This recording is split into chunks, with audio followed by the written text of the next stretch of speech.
Well, hello everyone, and thank you so much for joining us today for our DiSC overview. This is where we get to understand the instrument that helps us understand ourselves and others a little bit better. So our agenda for the day is pretty straightforward. First of all, we want to have a better understanding of the DiSC profile and really where it comes from and what it really tells us about ourselves. We also want to talk a little bit about the difference between behavioral style and personality and how that relates to the DiSC profile. And lastly, we'll talk about the 4 distinct behavioral styles that the DiSC profile actually measures and how that really impacts us on a daily basis. So as we jump in to figure out how to best understand the DiSC profile, there's really 2 questions that we have to ask ourselves. First of all, what is DiSC? And the second question is, what DiSC is not? So let's start with that first one. What is DiSC? DiSC is a learning assessment tool that gives us insight into our behavioral style. So what does that mean? Well, basically, this is a tool, an instrument, an assessment that really helps us understand ourselves through a different lens. And what that helps us do is understand kind of where our behaviors come from, where our communication tendencies come from, how we interact with other people. Maybe there's other people that just kind of rub us the wrong way and we have no idea why. This will give us insight into where that comes from. It will also help us understand other people a little bit better. Now, I'm sure in your role as a leader already, you're finding that there's certain people that you can talk to in certain ways, certain people that, they just love the bottom line, or certain people need more detail, or there's certain people that you can just joke around with. Those all have to do with behavioral style. And what that means is that we as leaders have to adapt to that style. And you're probably already doing that to some extent. This just gives us a different vocabulary, kind of a roadmap, a little bit of a guide to be able to do that more effectively. So the next question then is what DiSC is not? Well, it's not a test. There is no pass-fail. So if you get a certain result, I'm not going to say, hey, thanks for playing, you can't be a leader. That's not how this works. This is truly just an assessment of the input that you gave to the instrument. So if you answered questions in a certain way, this is just going to show you how you fit into these 4 categories based on that input. So it's not an aptitude test about whether or not you can be a leader. It just shows you kind of where you fall within 4 different behavioral categories. So all of that's going to make more sense as we go along. So let's jump into the nitty-gritty and find out a little bit more about what the DiSC profile actually measures. So when we think about how we tend to behave, it's based on a number of different things. Number 1, it's based on our genetics. This is our DNA. This is things we cannot change. If we broaden that scope a little bit, we'll see that how we tend to behave is also based on our personality. Now, most studies show that our personality is determined by the time we're about 5 years old, which means that everybody watching this today should have their personality well established. So if you branch out even further, we have this thing called behavioral style. And now, you're not a different person, but you might behave differently in a different environment. You might behave a little differently when you're out with your friends, or when you're at work, or when you're at home with your family. You might behave differently because there's different expectations on your time. There's different people around. There are different results or tasks that you're assigned or that you have to complete. And all of those things, among a lot of other things, really impact the way you're going to behave in a given environment. The DiSC profile actually measures this behavioral style. It measures how you behave in a given environment. Now, why is that important? Because when you are working with so many different people, your environments change all the time.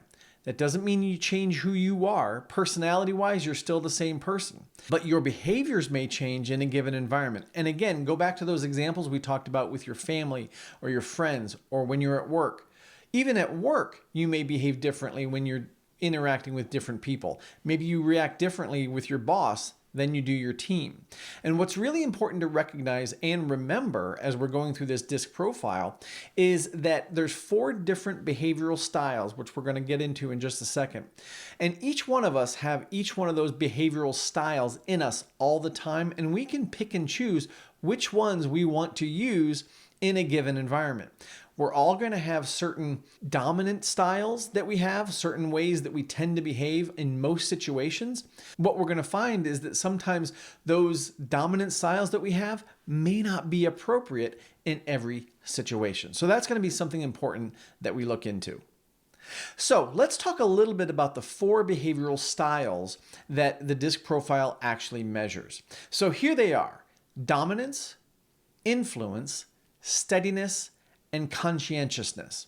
So just looking at those words, you can probably put yourself in one of those categories. If you haven't taken the DiSC profile yet, there's probably 1 or maybe 2 of those words that kind of jump out and really you feel like they may be describing you. You can also probably think about other people that you work with and put them into the different categories.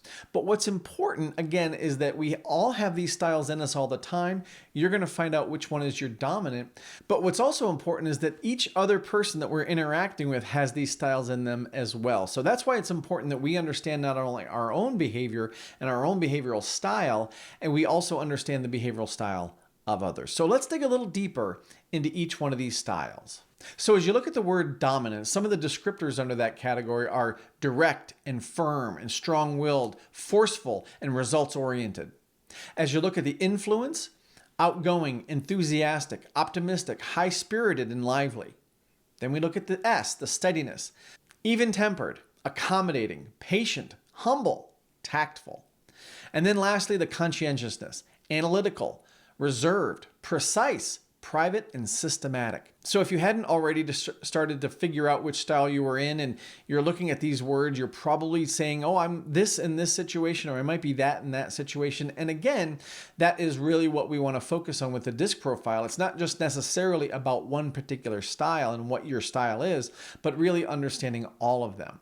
Now, a couple of things that I really want to focus on when we look a little deeper into these styles. Number one is the perception of the different styles, because when we look at these words, they're all intended to be positive, right? Being firm and direct, that can be positive in certain situations.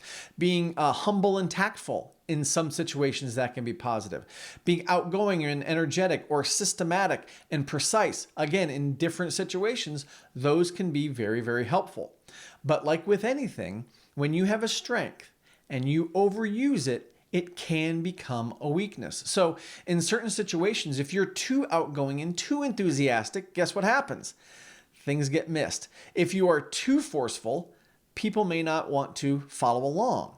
So when you think about where you are in the spectrum of the DiSC profile and what your strengths are, just keep in mind that anytime you have a strength, if you overuse it, it can become a weakness.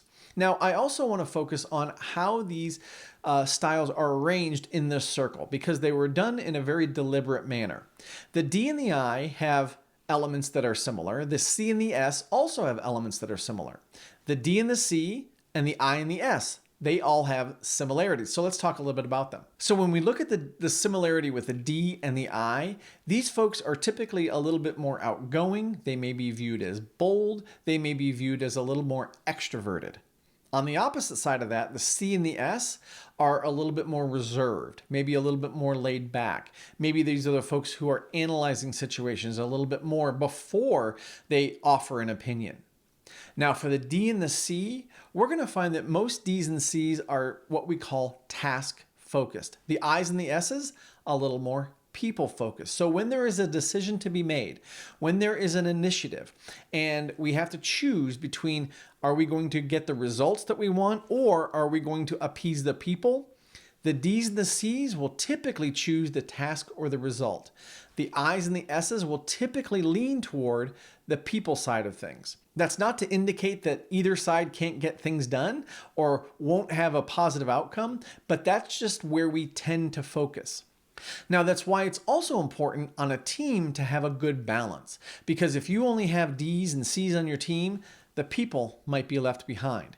If you only have Is and S's, the details might get left behind. So that's why it's important to look at these holistically and as they relate to one another.